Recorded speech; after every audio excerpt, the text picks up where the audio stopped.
Assalamualaikum warahmatullahi wabarakatuh. Bismillah, alhamdulillah, wa syukurillah. Wala hawla wala quwata illa billahil aliyil azim.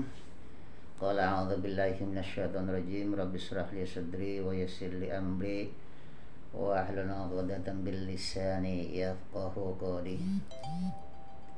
Saudara-saudaraku dimanapun adanya dan dalam kondisi apapun, semoga dalam keadaan sehat walafiat, dikabulkan segala hajatnya, dimudahkan segala urusannya, dan diberikan keluarga sakinah mawaddah warahmah bagi yang sudah berkeluarga dan bagi yang masih jomblo.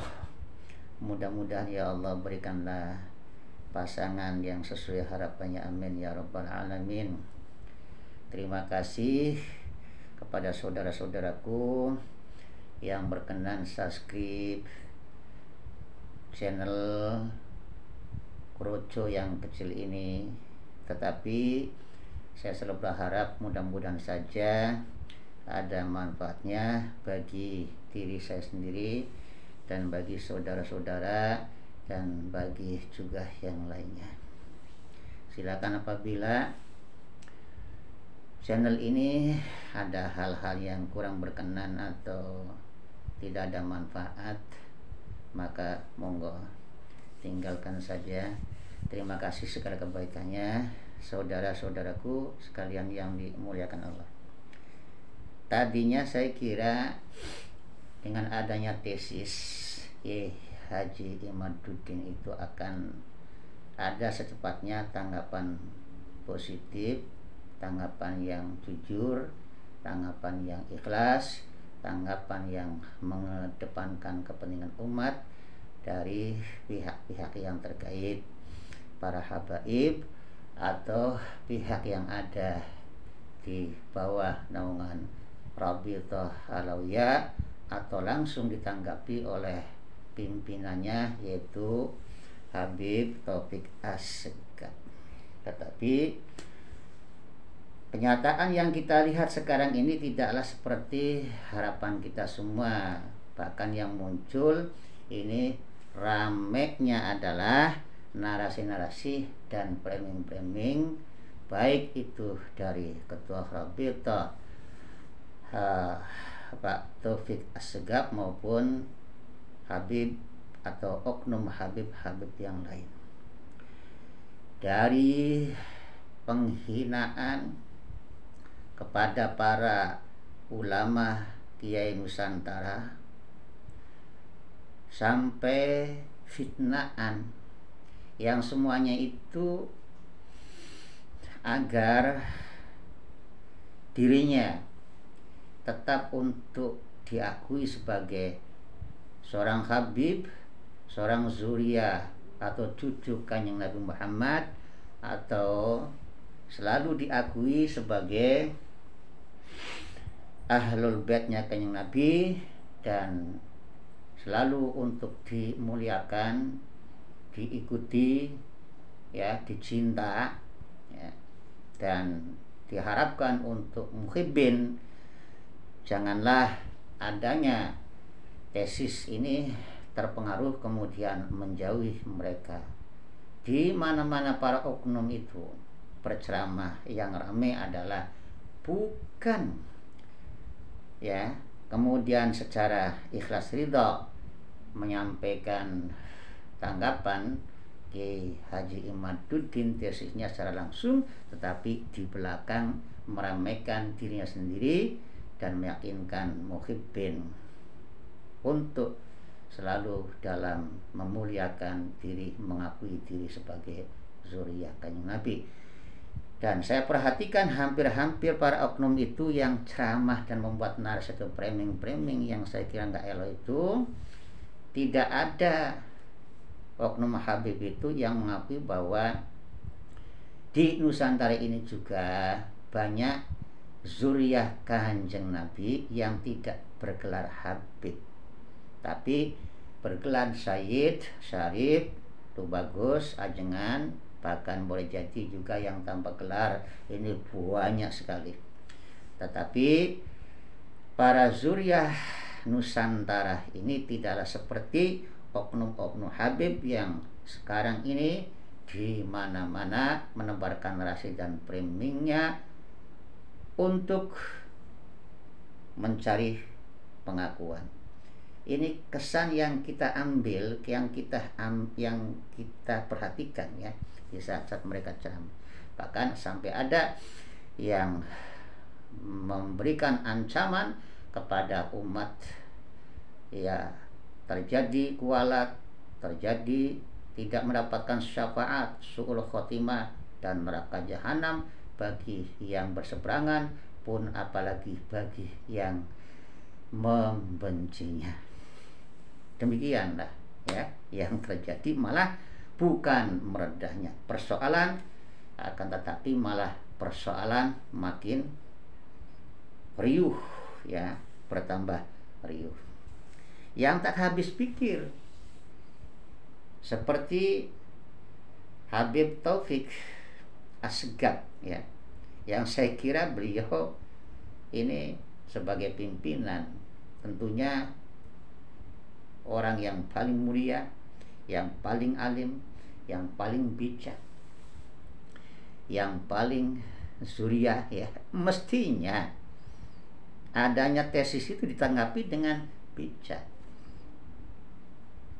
menanggapi secara jujur, ikhlas, mementingkan kepentingan umat. Tetapi apa yang terjadi?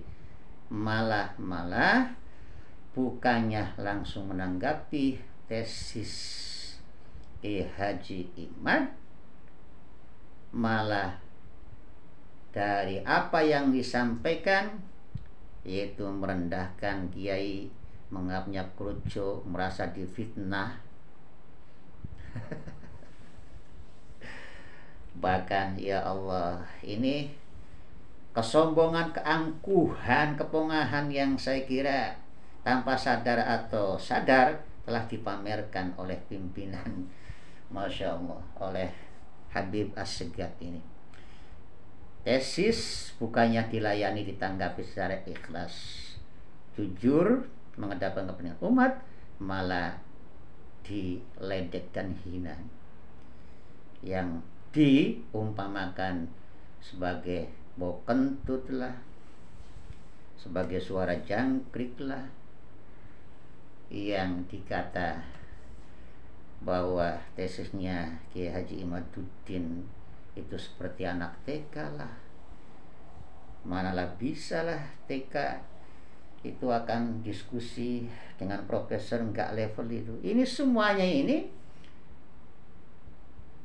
ghamdun nas, artinya merendahkan ya, orang lain merendahkan kelompok lain, seolah-olah dia paling mulia, paling zuriyah, paling tinggi kastanya. Ini hal-hal yang saya kira tidak elok ya. Apapun masukan-masukan yang disampaikan ya, dari banyaknya reaksi-reaksi akibat daripada sikap sebagian oknum habaib yang tidak mencerminkan akhlak Nabi, malah ditanggapi bukan dengan nikluk, muhasabah diri ya, koreksi, justru malah menambah suasana makin panas. Nah ini saya kira bukan sikaplah orang yang bijak seperti itu Pak Habib Taufik Assegaf ya. Jadi kalau memang tidaklah ada waktu langsung itu Pak Taufik melayani ya, ya mestinya diutuslah secara resmi mewakili daripada Rabithah Alawiyah.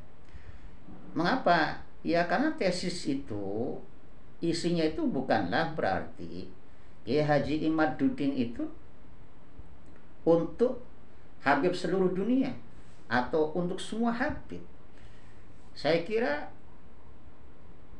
lebih diprioritaskan tesis itu adalah untuk Habib-Habib yang selama ini selalu ya mengaku-ngaku sebagai zuriyah di mana-mana, kemudian dalam kesan pidato atau ceramahnya itu selalu ingin dimuliakan, dihormati, sembari disertai dengan penghinaan, dengan penebaran fitnah, mencaci maki, menghujat, bahkan memberikan gelar-gelar sampai ke para binatang dan sebagainya. Ini yang saya kira jauh sekali daripada cerminan akhlak Kanjeng Nabi yang diaku sebagai datuknya. Justru perilaku-perilaku semacam itu bukan hanya melenceng daripada jalan Nabi, tetapi tidak bedanya seperti menaburkan air kotor di wajah Kanjeng Nabi SAW. Dan tampilnya adanya tesis Ki Haji Imaduddin itu saya kira tujuannya adalah baik untuk menjaga kemuliaan Kanjeng Nabi dan untuk menjaga kemuliaan dan marwahnya para habib-habib yang baik, mulia, dan istiqomah. Jadi semestinya ditanggapi juga dengan positif, ditanggapi juga dengan baik. Sekali lagi, yaitu demi kepentingan atau umat, ya, mendahulukan kepentingan umat daripada kepentingan ego diri demi mementingkan golongannya saja. Jadi adanya reaksi-reaksi yang muncul di mana-mana ini terjadi atas dasar asbabul hal, tidak semerta-merta. Nah, ini wajarlah konsekuensi logis daripada sikap-sikap kita, ya, yang mungkin tidak sesuai harapan banyak masyarakat, banyak umat, sehingga terjadi riuh, ya, terjadi tanggapan-tanggapan yang berbagai macam, dari yang lembut, yang bijak, sampai yang kasar dan sangat kasar. Seperti tanggapan yang disampaikan oleh Banser dari Kediri, ya, yang ini banyak diharap oleh umat untuk memberikan tanggapan bagi narasi-narasi atau framing statement-statement yang disampaikan oleh Habib Taufik Assegaf, yang kemarin beliau menyenggol, ya, tentang yang menurut beliau adalah gambaran dan contoh daripada ulama-ulama su yang runtang-runtung dengan pemerintah, yang tidak boleh diikuti, yang dianalogikan sebagai anjing yang tidak punya akal, kotor dan najis. Nah, dari sini kemudian, ya, sepatutnya, ya, ada tanggapan-tanggapan daripada masyarakat. Apalagi Banser ini pun pernah, ya, dikritik pedas oleh Pak Taufik Assegaf. Jadi apabila ada pribadi atau kelompok yang juga mengkritik, mengoreksi, atau bahkan membalas, menjawab, menanggapi apa yang disampaikan oleh Habib Taufik Assegaf, ini adalah konsekuensi logis daripada perilakunya sendiri. Demikian, ya, saudara. Untuk lebih jelasnya, monggo ini kita dengar bersama bagaimana tanggapan daripada Banser yang Kediri. Mudah-mudahan saja ini Banser-Banser dari wilayah lain juga ada aksi tanggapan, ya. Yang terpenting bagi kita adalah mengutamakan kesatuan bersatuan demi kedamaian umat dan NKRI yang kita cintai ini, saudara, ya. Dikasih belum, dia seperti dikasih emas. Disuruh lompat, disuruh menari. Anjing, begitulah ulama-ulama yang sok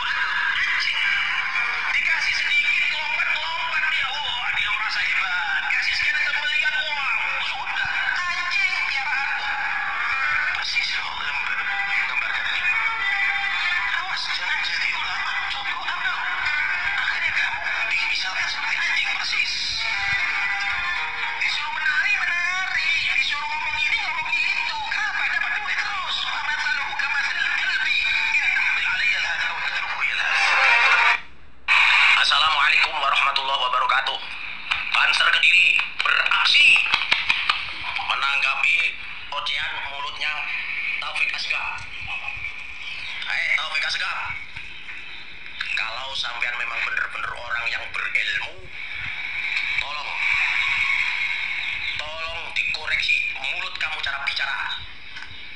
Ya, tolong saya minta maaf, saya harus bicara kasar karena memang penyebabnya adalah mulut kamu yang memang seperti anjing. Boleh saya mengatakan semacam ini karena sampai juga menganjing-anjingkan orang lain. Kalau orang lain menganjing-anjingkan kamu, jangan marah ya. Seperti halnya mulut kamu yang bicara begini.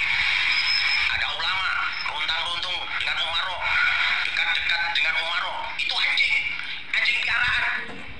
Hai, Taufik Asgaf yang mengaku cucunya Rasulullah, jangan kau kotori Nabi kita, Nabi saya Muhammad Sallallahu Alaihi Wasallam dengan omongan-omongan kamu yang tidak punya aturan. Sekali lagi, tolong mulut kotormu itu dijaga. Karena ulama-ulama saya, kiai-kiai saya berusaha dengan semaksimal mungkin supaya Indonesia tetap tenang, damai. Dengan cara-cara tersendiri yang kamu tidak paham. Gimana mulut kamu itu? Bicara gak sopan. Ulama anjing, kamu sendiri tuh yang anjing. Tolong banter ke diri. Kalau tidak bisa mengerim bicaramu, omonganmu, saya tidak terima. Silakan hengkang dari tanah air kita. Hei, Robitoh Alawiyah yang tidak pernah memberikan sumbangsih kepada tanah air Indonesia, hanya memperbesar omongan tentang nasab, tentang duriyah.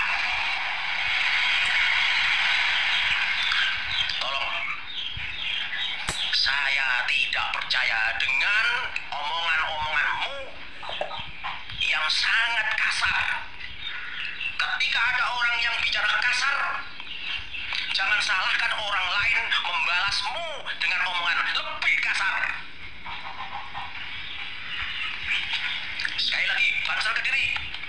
Tidak rela ulama-ulama saya, kiai-kiai saya dianggap anjing. Bagi Robito Alawiyah, jaga mulut kamu. Jangan seperti anjing yang tidak tahu diri. Sakit hati saya. Ini canom ini, wong kediri canom. Banser, awas. Sekali lagi kamu bicara, maka tunggu saatnya pembalasan dari Allah Subhanahu wa Ta'ala. Dari saya, Banser Kediri. Assalamualaikum warahmatullahi wabarakatuh. Nah, itulah juga ya saudara-saudaraku, adanya tanggapan seperti itu akibat daripada Bapak Habib ya, Taufik Asgaf ini banyak sekali menyampaikan narasi-narasi yang saya kira kurang elok lah ya. Sebagai seorang Habib yang mestinya itu mencontoh baik itu dalam berdakwah maupun dalam muamalah ya, dengan yang lain atau dengan sesamanya, mendahulukan mestinya itu kelemah lembutan, akhlakul karimah ya, sikap-sikap yang bijak seperti yang disampaikan dan ditoladani oleh Kanjeng Nabi SAW yang diaku sebagai datuknya, begitu ya. Mohon maaf ini Pak Habib Asgaf, Taufik Asgaf, ini saya sampaikan yang demikian ini juga bagian daripada pecinta ya, para habaib itu. Dari dulu saya diajarkan untuk cinta Habib itu.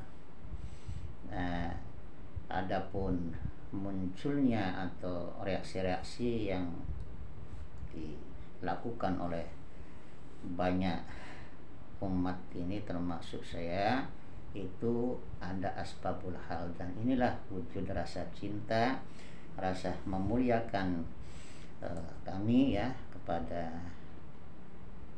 Kanjeng Nabi SAW dan kepada Ahlul Bait dan anak cucunya ya, termasuk kepada para habib, termasuk pada turunan yang dari jalur waris sanga, yaitu Syarif, yang juga Sayyid, yang ada juga itu bagus, yang banyak sekali di Nusantara ini, yang alhamdulillah para suriah kami di Nusantara ini tidaklah terlalu ingin sekali diakui, tetapi lebih mencerminkan akhlak Kanjeng Nabi SAW, sehingga terjadilah pembauran yang tidak ada merasa kasta yang lebih tinggi, tetapi kita bersama untuk menggapai manfaat, menggapai maghfirah, dan menggapai bersama ridho Allah. Begitu saudara-saudaraku, demikian. Bila ada keluputan, kekhilafan apa yang saya sampaikan juga mohon maaf. Moga kita tetap damai, bersatu, dan yang menjadi polemik yang sekarang ini mudah-mudahan saja dapat atau menemukan solusi yang terbaik dan bisa bersatu umat Nusantara dalam kita menghangatkan kembali, meramaikan kembali syiar-syiar Islam ya, yang tidak ada lagi perpecahan. Billahi taufiq wal hidayah. Wassalamualaikum warahmatullahi wabarakatuh.